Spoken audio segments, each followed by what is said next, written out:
That wasn't you, was it, Steven? What the hell was that?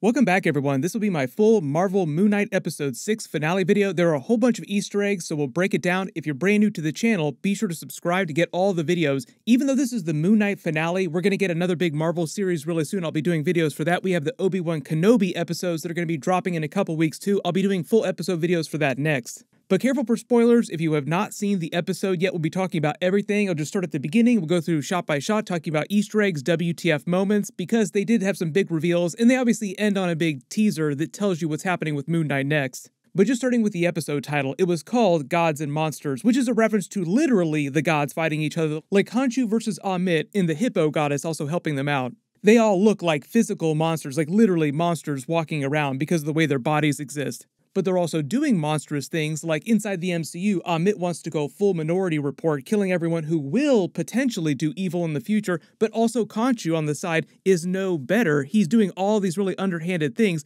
It's just that he says that he doesn't want to kill people until they do bad things. But on the side, he's doing all these other really terrible things. All the monstrous acts that Arthur Harrow accused him of doing were not lies. And you also have the people like Jake Lockley doing monstrous things, killing a whole bunch of people, doing terrible things for Khonshu. Meet my friend, Jake Lockley. So both the gods and the people are no better than monsters. One of the big changes is there's no cold open in the episode. They just start with that regular Marvel Phase 4 intro, but this time they use the pop song, which is a classic version of End of the Rainbow by Earl Grant. And the song is all about finding gold, finding the end of the story, but the story continuing on. It's meant to be a metaphor for Moon Knight dying in the previous episode, but his story not ending because it's also reference to the end of the episode with Jake Lockley showing up, whistling, and then killing Arthur Harrow for Khonshu, and them continuing to be Moon Knight. It's just that Jake Lockley is now in control of the body. Some of you probably figured out what was going on a little bit quicker at the end of the episode when he showed up in the hospital in that post-credit scene. Like, that looks like Jake Lockley as he's speaking Spanish, and then he actually turns around in the front of the limo as the driver, like Jake Lockley was a cab driver, speaking Spanish, and they confirm that it is him. Everyone waved to Jake Lockley.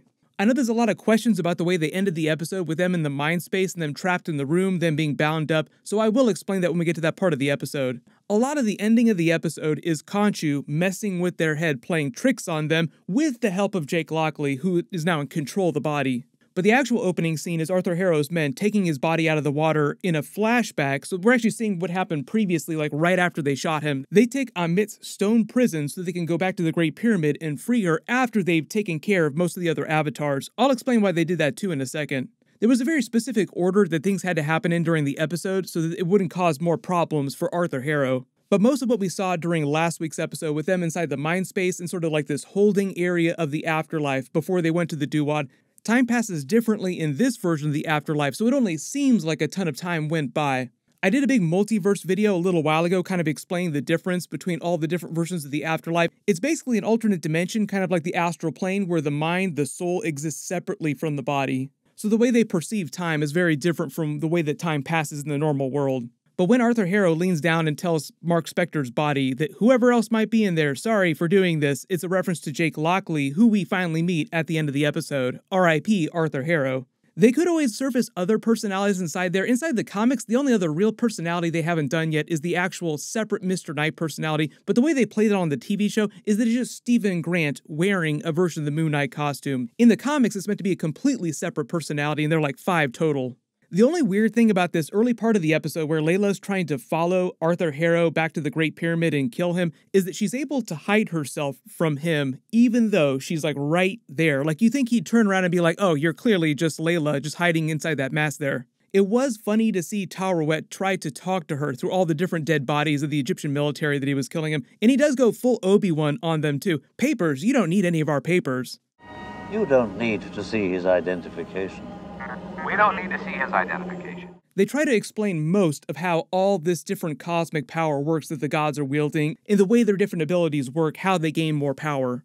There were a lot of people that were complaining about the way they portrayed the avatars during episode 3, like, why was he able to deceive them so easily? And they're now just kind of figuring things out, like, we detected something. Does that mean that Ammit is coming back? Wait a minute, why is she coming back? Like, they're just figuring things out right now. You'd think with all that god tier power, they would figure this out a little bit sooner. Like I said, one of the reasons why that is because most of the gods are pretty lazy and only really worry about their own purview. Even Khonshu got really pissed off at the rest of their pantheon, the rest of the Ennead, their ruling council, saying that they'd gotten way too decadent in this pocket dimension that they were currently living in, called the Overvoid. These specific gods that are part of this pantheon, when they left Earth, they basically said goodbye to humanity. Even though they keep avatars there to kind of watch what's actually happening, they don't really care about what's actually happening. That's why they didn't get involved with the Snap or Thanos, Avengers Infinity War, Avengers Endgame, or any of that stuff. That's why when we get to Thor Love and Thunder, Gorr won't totally be wrong trying to kill some of these gods off. Like, some of them are pretty terrible. Everyone getting ready to post your Gorr was right memes. Like, it started with Thanos was right memes after Avengers Endgame. They even had a joke about that in Hawkeye. It's going to be the same thing, but for Gorr after Thor Love and Thunder comes out. But the big reason why they have Arthur Harrow kill all the other avatars before he releases Ammit inside this special place is so that they can't stop him. Because the other gods are really powerful and they could wield that power through their avatars, but if he kills the avatars, then that basically sidelines the other gods for at least a little while.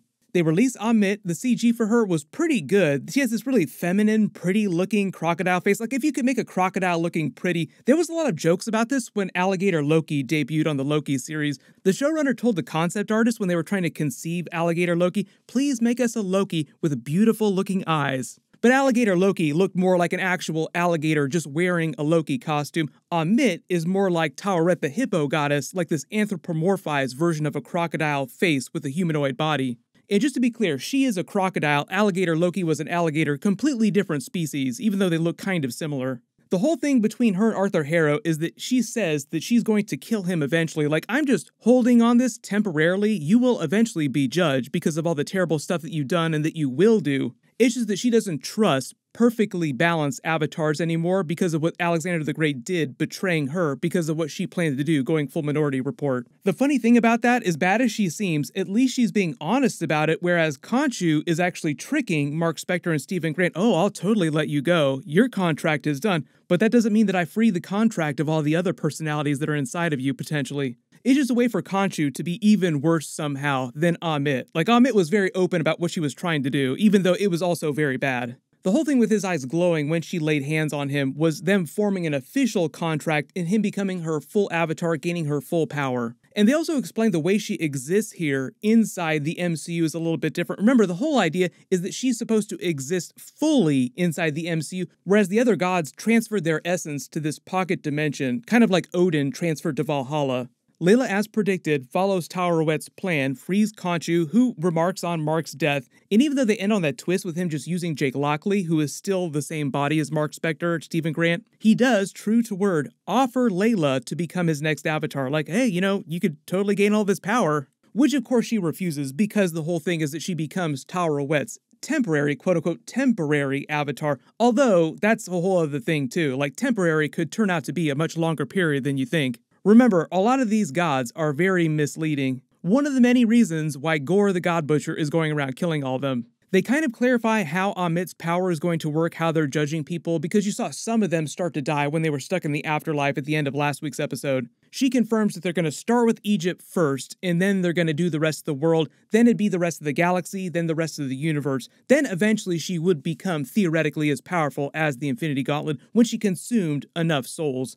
They also clarify the effect too, like you actually see the souls as they die coming into her body, making her bigger and bigger, more and more powerful. It's kind of like Khonshu becoming more powerful under the light of the full moon because he is the Egyptian god of the moon. Like a lot of his powers are tied to the phases of the moon. That's why he turns it from night to day at the end of the episode so that he will become more powerful and Mark Spector, Stephen Grant, will become more powerful. If you're a version of Moon Knight, really what that amounts to is that you're just stronger, faster, you heal faster, like all your regular abilities just get a big boost to them. But he still does have a measure of his abilities during the daylight. It's just that he can't fly like he did at the night. He's not quite that powerful. Although technically he wasn't really flying, it was more like gliding. Inside the Egyptian afterlife, we see Mark Spector and Stephen Grant. As expected, Taweret kind of explains what's going on to Mark, and he turns down their version of heaven, so to speak, to go save Stephen Grant. Like, of course they're not going to get rid of all the personalities. This is them just doing more of the comics with the different personas coming to an agreement with each other, realizing that they need each other to be a more complete superhero. It's just that they're starting with a relationship between Stephen Grant and Mark Spector. Eventually, the same thing will happen, like a version of this, with them and Jake Lockley as well in the future. Like, even though Jake Lockley seems like a pretty terrible person and super stabby, eventually the three of them will come to an arrangement.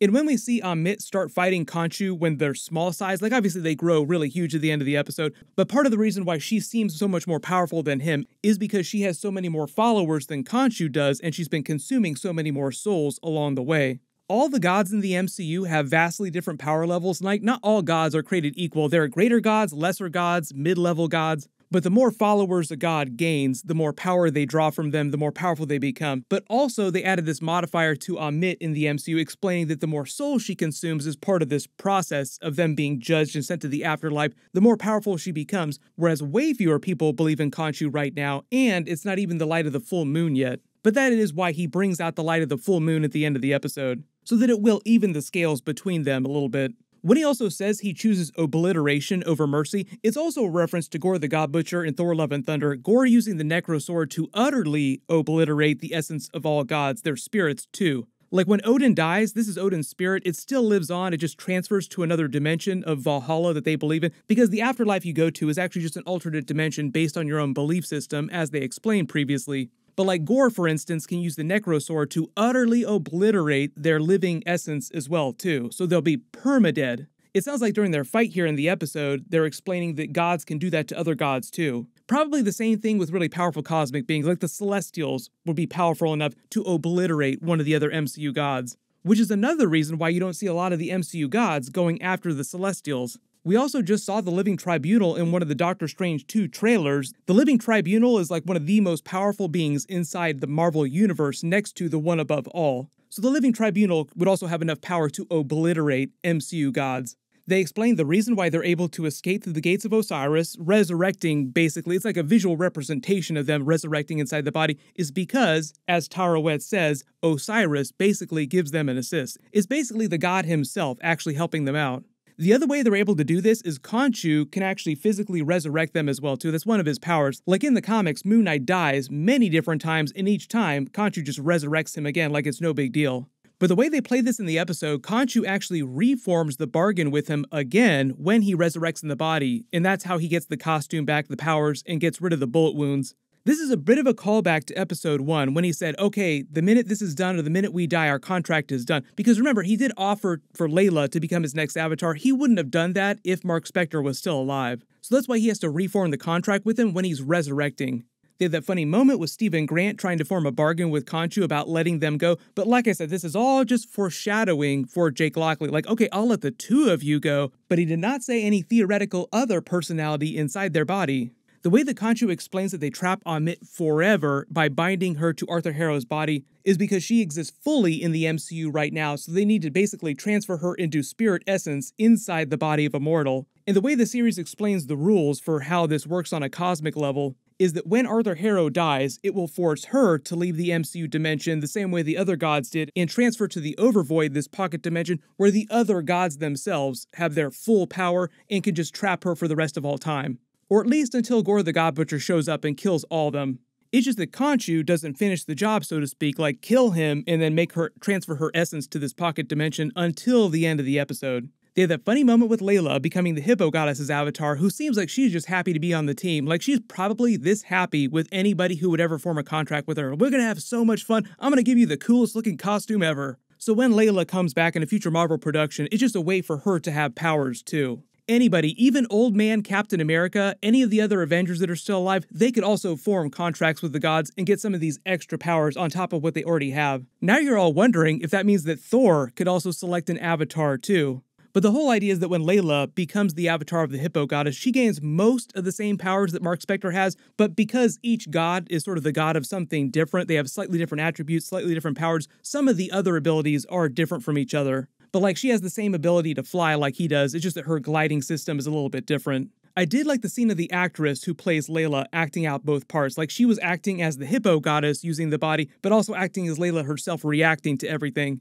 Then, like I said, Khonshu changes the day to night so that he will become more powerful and thus Mark Spector will become more powerful. We see him gliding. He could have done that before just as long as it was night, but he does have his powers during the day, just not as powerful during the day. That's because Khonshu is the god of the moon, along with being the MCU God of Vengeance. Then they had their giant battle royale, gods versus gods and avatars versus avatars. The reason why they have to tag team him, why it takes 2 of them to defeat him, is because Ammit, as we see, becomes more powerful than Khonshu because she's consuming so many more souls than Khonshu and has so many more followers. And like I said, Layla has a lot of the same abilities as Mark Spector, like enhanced strength, speed, she can fly just like him. She also has the healing factor too, like she uses her wings to block a lot of the bullets and blasts. She could probably soak them just like Moon Knight did in previous episodes, but it would hurt a lot. Like they still feel it, it's just that they heal really quickly. It's a lot like the way Wolverine's healing factor works, like he heals almost instantly, but every time he feels it when you stab him, when you shoot him. Then the way they play this is that Ammit has Khonshu dead to rights. She's more powerful. If he dies, then they'll lose power, so they're getting weaker and weaker as Arthur Harrow gets ready to actually kill them and try to judge them using the staff. And their life being threatened that much is what brings out Jake Lockley, and he's obviously the one who defeats all them, killing all the randos around them. That wasn't you, was it, Steven? Not a chance, mate. So it seems like Jake Lockley only surfaces when they've been in mortal danger or they feel like their life is threatened in a really serious way, like we could die at any second now. And the way they play this too is that Jake Lockley's Moon Knight costume, when he's in control of the body, looks just like the regular Moon Knight costume. That's why Layla's like, wait a minute, what happened there? Because he looked the exact same, but he was killing all these people. Most of you could probably detect, though, that when they started chanting, it was the same process that the gods used on Khonshu in the previous episode to bind him. It's just that they bind Ammit to Arthur Harrow's body instead of binding her to another stone figure like they did before. The ironic thing about Mark Spector rejecting Khonshu's orders to kill Arthur Harrow is that it was earlier in the episodes that Arthur Harrow told him that he did not have to obey Khonshu. It was Arthur Harrow who said, you don't have to do what he says. But just to explain what happens here, because it seems like Khonshu frees them from their contract, and you see this big bright light, but then they wake up inside the mental hospital. What's happening here is a combination of a regular old time jump and Khonshu playing tricks on their mind, making a bargain separately with Jake Lockley without them knowing about it. So what happens during the time jump here, even though it's kind of implied, they basically lose the powers because the contract goes away. They're technically free temporarily. They take Arthur Harrow's body back to a mental hospital so that he can get treatment. He gets drugged up so that he basically doesn't cause any trouble. It's meant to be an ironic twist for them winding up in the Mindspace Hospital in the previous episodes. But the reason why it jumps immediately to them inside the Mindspace Hospital, just talking to this fake version of Arthur Harrow, just realizing, hey, this isn't real, we can do whatever we want, we can leave anytime we want. That's actually taking place during a completely different time period. It's just that they've been blacking out, not knowing what's been happening, and the reason why they're bound is because now it's Jake Lockley in control of the body who's been binding them up the same way that they've been bound before during episode 1, when Mark Spector was the one trying to control the body, manipulate Steven Grant. Just talking about the post-credit scene too, because obviously it's Jake Lockley showing up on Khonshu's orders to kill Arthur Harrow. They even have the rubber duck, which is meant to be a reference to the fake version of Arthur Harrow. It's a bit of a meta reference. I think the way this was supposed to happen is that Khonshu frees them from the contract, they take Arthur Harrow in their just regular old human body with Layla's help to a mental hospital, then a little bit of time goes by, something happens to trigger Jake Lockley coming out of the body, then Khonshu appears to him, forms a new contract with him, and they work together to hide that from both Mark Spector and Steven Grant. And it's while Jake Lockley is in control that he tells him, okay, now you go back and you kill Arthur Harrow. So when they wake up from the mental hospital at the end of the episode, like, oh no, here we go again, it's the same thing, and there's 2 goldfish now. There's just an ambiguous time jump forward at some point in the future, and during all the dead periods where they don't remember things, that's when Jake Lockley's been in control. They've been doing stuff for Khonshu. When he kicks the stretcher, you notice on the sign over here on the left, it also says Sienkiewicz. That's for Bill Sienkiewicz, really famous Marvel artist who drew on the Moon Knight title for a long time. The license plate on their car says Spector. It's a reference to Mark Spector, like it's the same person, just a different personality. Khonshu, when he's speaking to Arthur Harrow, says, why would I ever let him go when there's all the personalities I would need inside that body? The other funny thing, too, is that Khonshu is actually wearing a suit just like he wore in the comics. It's the exact same type of suit that Steven Grant was wearing, the Psycho Colonel Sanders suit, when he was using the powers of Moon Knight. They also play that Frank Sinatra song over them driving away about him never letting a lover go, being a reference to Khonshu never letting Mark Spector Steven Grant's body go because they just have more personalities that he can form bargains with. Like I said, all the bad things that Arthur Harrow said happened to him came true for Mark Spector as well and Steven Grant. He told them that Khonshu was never going to let them go, and true to his word, Khonshu is never going to let them go. But what's probably going to happen next is that Moon Knight will either come back during the Werewolf by Night Halloween special, because in his original appearance, Moon Knight just showed up as a villain on the orders of someone else to kill Werewolf by Night. They could just have Jake Lockley, the stabby one, trying to kill Werewolf by Night on Khonshu's orders. Because it also seems like they're heading up to some darker team-up, like a Midnight Suns type of team-up, Moon Knight also might come back during the Blade movie next year too. They did tease him crossing over with Avengers 5 and other big projects, but they haven't said anything about them doing Moon Knight Season 2. I think the idea is that he'd probably show up in other people's series and movies before they do Moon Knight Season 2, if they ever do it. But if there are any big Easter eggs in the episode that you spotted that I didn't talk about in the video, just write them below in the comments, or if you have big questions about what's going on with the gods, how everything works. They also just released a new Obi-Wan Kenobi trailer video, so I'll do a video for that next. And then obviously Doctor Strange 2 is out in theaters this week. All my Easter eggs, post-credit scene videos, bonus videos for the movie will start posting in the next couple of days as it does come out in theaters. Everyone click here for that non-spoilery Doctor Strange 2 review, and click here for that Obi-Wan Kenobi trailer video. Thank you so much for watching, everyone stay safe, and I'll see you guys in the next one.